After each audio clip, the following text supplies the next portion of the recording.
It's Sunday morning on CBS. And here again is Charles Carol.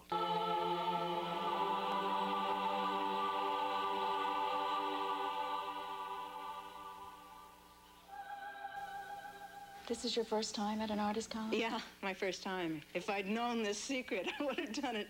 I would have done it sooner. I was introduced to the lead singer of the Paul Winter Consort, Susan Osborne. In that moment, my life changed. She was facilitating circles of toning, meaning you just in the moment opened up and let the song come through you with no words. A sound healer is someone who actually engages in the notion that sound, music, toning, which is what I specialize in, can be specifically healing. Okay. Oh, na, oh, na, na, oh, na, hey, oh, na, oh, hey, na, oh, na. Yes, it's healing for the singer, and it can be very healing for the listener. I've actually spent years teaching something called spirit song, where I teach people how to do this kind of toning. And we sit in a sacred circle, and we listen to each other, and we really encourage each other to let the sound flow through us freely. And it's very healing. It was really opening the channel to the divine spirit of the song and surrendering to it. And the songs that I was writing started to change. They started to be informed by the spiritual experiences I was having through this practice. I envision global circles. I envision a global transformation through the vehicle of sound and spirit. I found the goddess. Within 2 years, I was a totally different person. My life went from being interested in commercial music to spiritual. And then 20 years of showing up, holding circles, recording albums, teaching classes, running retreats. And she will bring winter, and winter brings spring. I trust in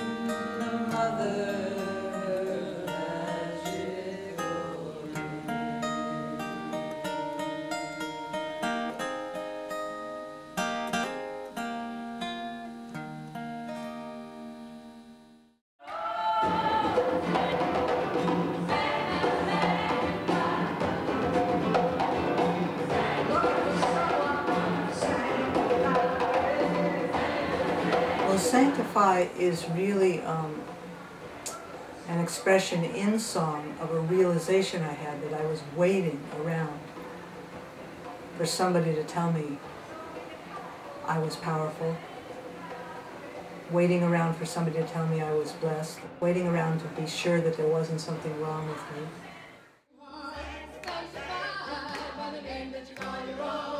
I was waiting and waiting to be validated. And it suddenly occurred to me, I didn't want to wait anymore. I was going to validate myself.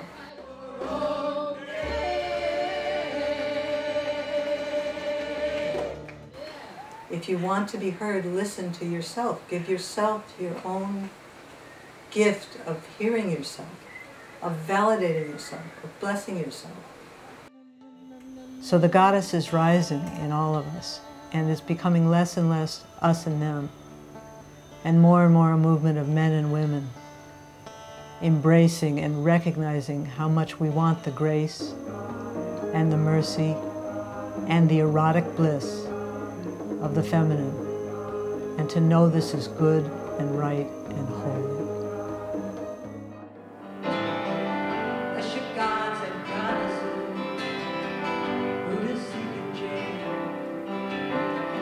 Jesus,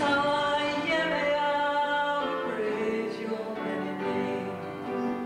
We are all one family, we're children of the earth. I led a pilgrimage to Stonehenge where we were able to do ceremony in the stones. And I wrote a chant called Sacred Stones for the occasion. after singing and chanting to the stones, we each went to the stones and heard their wisdom, listened deeply to what the stones had to tell us. The first man who was ever trained to facilitate spirit song was Tom Cobb, who later became my husband. Even our wedding was spirit song. And may we be from this day forth a shining light together.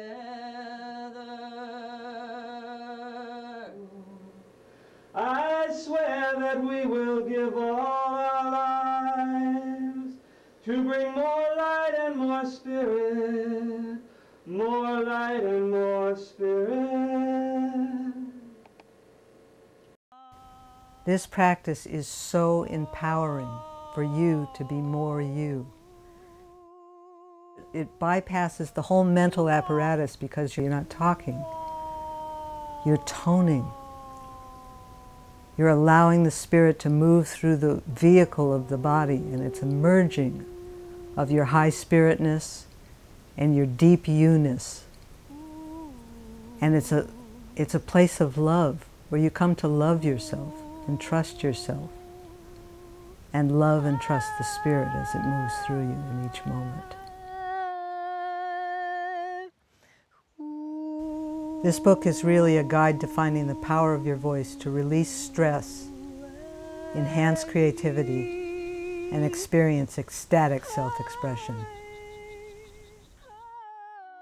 If people trusted their voice, there'd be so much more beauty in the world.